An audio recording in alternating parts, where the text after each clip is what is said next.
welcome back to A View from the Fourth Floor. I'm Khalid.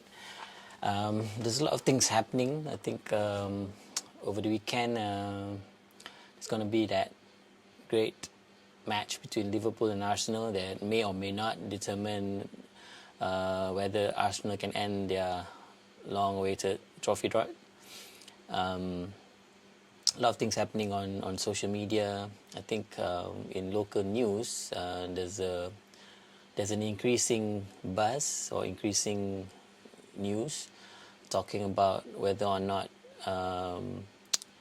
Najib, the disgraced Prime Minister, will get a pardon,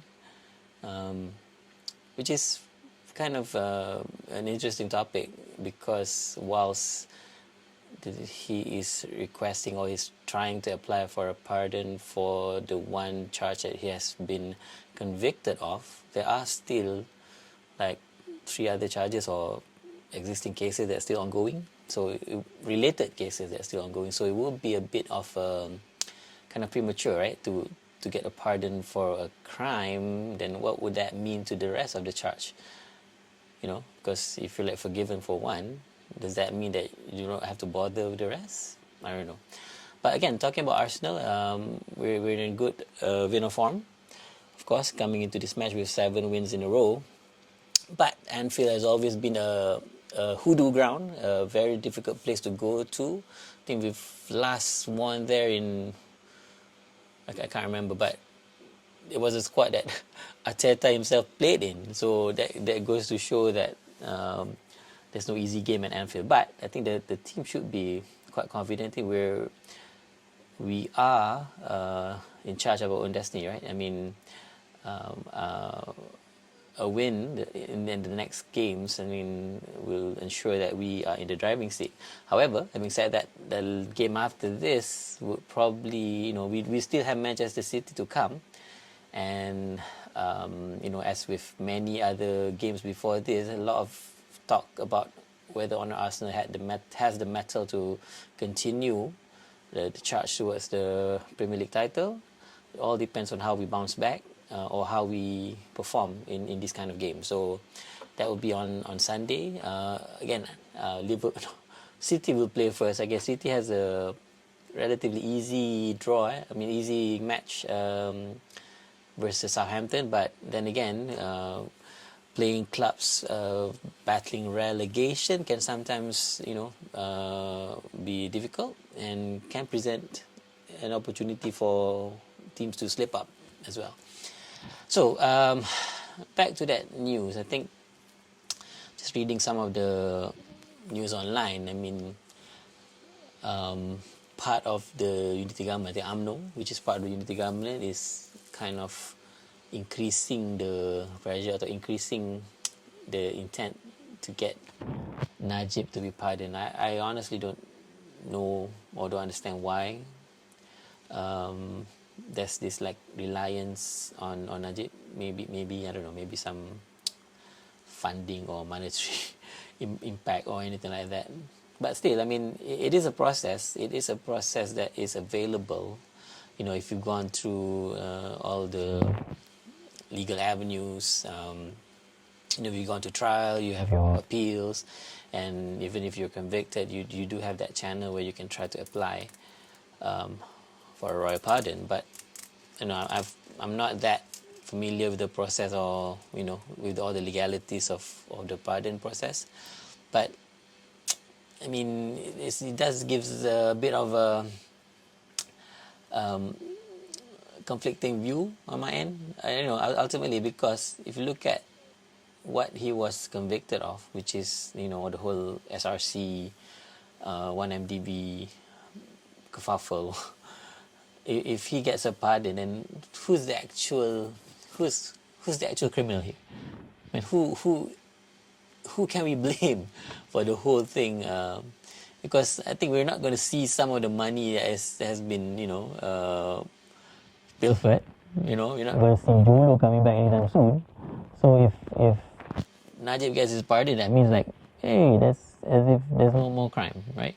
No real crime. But there are real victims, in the sense that, you know, all Malaysians are the victims in this case. Well, let's see how that develops. Another thing that people are talking about is on the whole exclusion of nicotine from the Akta Racun thing. I guess this is has a lot to do with the whole regulating vaping as an activity. I think if it's in the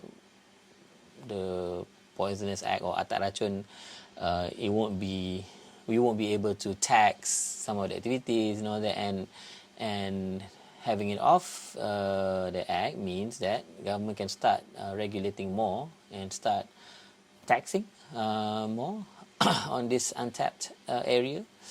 I have differing views on it because as someone who doesn't smoke, vape and all those electric cigarettes were supposed to be a catalyst or supposed to be something that helps people to move away from smoking, to overcome the smoking addiction and all that. But it turns out it is becoming an addiction in its own, right? And the accessibility of all the e-cigarettes and all the vape liquids and all that is so easy for people to have access to. And if it's not regulated properly or if it's not monitored, it may evolve or it may grow into a bigger problem in the future. So yeah, whilst I support any effort to control, but it needs to be done in a manner that is clear and everyone knows what to do and whatnot. Another thing in the news, I just saw this news come out that film studio in Johor, in Iskandar, the studio film Iskandar is sold to a Singaporean firm with like over 90% reduction in the value. Like it has gone down in value by over 90%.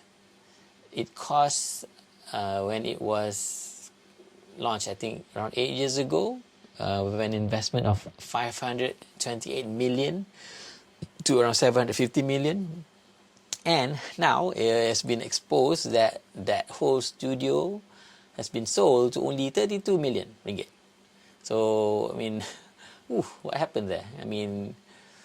I guess the whole idea of setting up a production studio in Malaysia might be good at the time, especially with the greenery, the land mass that we have, but I guess studios may be shying away because of the location, maybe because of the labor. From the news, some of the noted films that was created there includes Marco Polo Netflix series and some of the shooting for Crazy Rich Asian.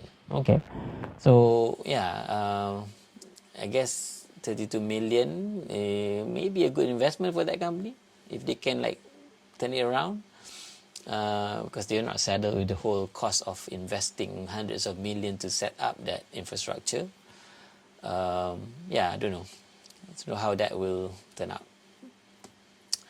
Okay, yeah, so I guess that's it for the weekend. I think I have some buka puasa thing to go to, bring the kids out and all that, and hope you guys have a good weekend yourself. So see you till the next one. Bye bye.